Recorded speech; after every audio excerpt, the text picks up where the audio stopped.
Mother Teresa 1910 সালের 26শে August মেসিডোনিয়ার স্কোপজেতে জন্মগ্রহণ করেন। তিনি ভারতে আসেন 1950 সালে মিশনারিজ অব চ্যারিটি প্রতিষ্ঠা করেন। তিনি সর্বদা যত্নহীন, নিপীড়িত এবং দরিদ্রদের যত্ন নিতে চেয়েছিলেন। তিনি সুবিধা বঞ্চিত শিশুদের জন্য একটি উন্মুক্ত বিদ্যালয় চালু করেছিলেন। এটি দিয়ে তিনি দরিদ্রতম দরিদ্রদের জন্য তার সেবামূলক জীবন শুরু করেছিলেন। আরও স্বেচ্ছাসেবক আর্থিকভাবে সাহায্য করতে এবং দরিদ্রদের যত্ন নিতে সাহায্য করতে এগিয়ে এসেছিল। সবাই তাকে আদর করে মা বলে ডাকতেন। তিনি তার নিঃস্বার্থ সেবার জন্য নোবেল পুরস্কার এবং ভারত রত্ন পুরস্কার লাভ করেন। তিনি একজন অপরিবর্তনীয় আত্মা। আজ এই মহান মানুষটির জন্মদিন। সারা বিশ্ব জুড়ে আজকে দিনটিকে পালন করা হচ্ছে। সন্ত উপাধিতে ভূষিত মাদার তেরেসার জন্মদিন পালিত হলো রায়গঞ্জ শহরের ক্যারিটাসের সামনে। সেখানে মাদারের মূর্তিতে শ্রদ্ধা নিবেদন করা হয় আরতিও, কাটা হয় কেক। আজকের এই অনুষ্ঠানে উপস্থিত ছিলেন ফাদার বাবলা মণ্ডল, পৌর প্রশাসক সন্দীপ বিশ্বাস, বণিক সভার প্রতিনিধি অতনু বন্ধু লাহিড়ী ও শঙ্কর কুণ্ডু সহ অনেকেই। ফাদার কি নাম আপনার? ফাদার বাবলা মণ্ডল। বলছি আজকে কি করলেন আপনারা? আজকে মাদার তেরেসার জন্মদিন উপলক্ষে আমরা সকালবেলা পবিত্র খ্রিস্ট জাগ অর্পণ করলাম সিস্টারদের সঙ্গে নির্মলে এবং চণ্ডীতলাতে, তাদের নিজেদের বাড়িতে, এবং মাদারের প্রতি আমরা শ্রদ্ধা, ভালোবাসা, সম্মান জানালাম। এবং এখন আমরা এই ক্যারিটাসের সামনে এসেছি মাদার তেরেসার প্রতিকৃতিতে। আমরা পুষ্পমাল্য অর্পণ করলাম, আরতি অর্পণ করলাম এবং তাকে আমাদের যে ভক্তি শ্রদ্ধা তার প্রতি রয়েছে সকলের হয়ে আমরা সেটা জানালাম। আমরা খুব খুশি আজকের এই দিনের জন্য। বলছি মানুষকে কি বার্তা দেবেন যেভাবে পৃথিবীতে অশান্তি চলছে? আজকের এই অশান্ত পৃথিবীতে চারিদিকে যুদ্ধ, কোভিড-19 হয়ে গেল, মানুষের মনে কোনো আশা নেই, হতাশ হয়ে রয়েছে। এবং যে সব ঘটনাগুলো আমরা শুনছি দিনের পর দিন, তাতেও আমরা সবাই হতাশ।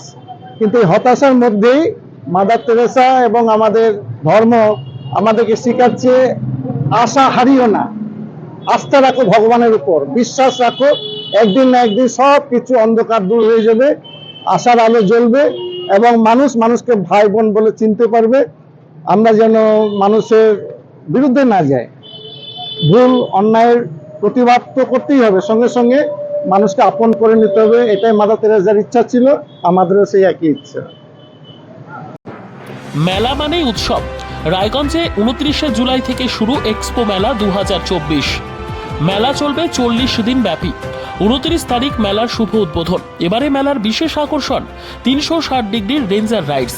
এছাড়াও থাকছে নাগরদোলা, ড্রাগন ট্রেন সহ নানান রকম আকর্ষণীয় রাইড। শিশুদের জন্যও থাকছে বিনোদনের ব্যবস্থা, সঙ্গে রসনা তৃপ্তি কিংবা পোশাক ও শৌখিন জিনিসের পসরা। দেশের বিভিন্ন রাজ্যের শিল্পীদের শিল্প নৈপুণ্যে ভরা সামগ্রী পেয়ে যাবেন সুলভ মূল্যে আমাদের স্টল থেকে। প্রতিদিন বিকেল 4টে থেকে রাত 10টা পর্যন্ত খোলা থাকবে মেলা। স্থান রায়গঞ্জ স্টেডিয়াম, রায়গঞ্জ, উত্তর দিনাজপুর। মেলায় আসুন, মেলা উপভোগ করুন। আপনি কি জায়গা কিনতে চান? তাহলে আর চিন্তা নেই। 34 নম্বর জাতীয় সড়কের ধারে রায়গঞ্জের নট্টপাড়ায় ঠিক বিপরীতে নিউ উকিলপাড়ায় আজই সুলভ মূল্যে জায়গা কিনুন, গড়ে তুলুন নিজের স্বপ্নের ঘর। তাই আর অপেক্ষা না করে আজই চলে আসুন আমাদের এখানে, দেখে যান জায়গা। মন পছন্দের স্বপ্নের প্রাসাদ গড়ে তুলুন আপনার কেনা এই জায়গায়। তাই আজই যোগাযোগ করুন আমাদের সাথে।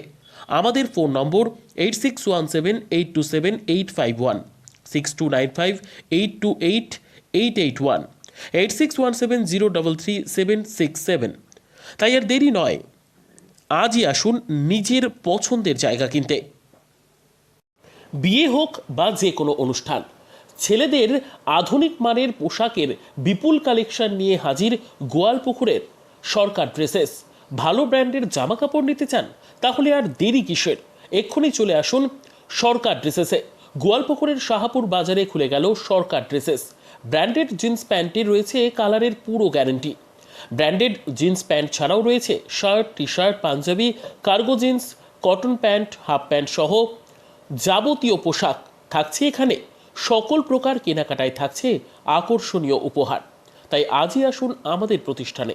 আমাদের ঠিকানা সরকার ড্রেসেস, শাহাপুর বাজার, গোয়ালপুকুর, উত্তর দিনাজপুর।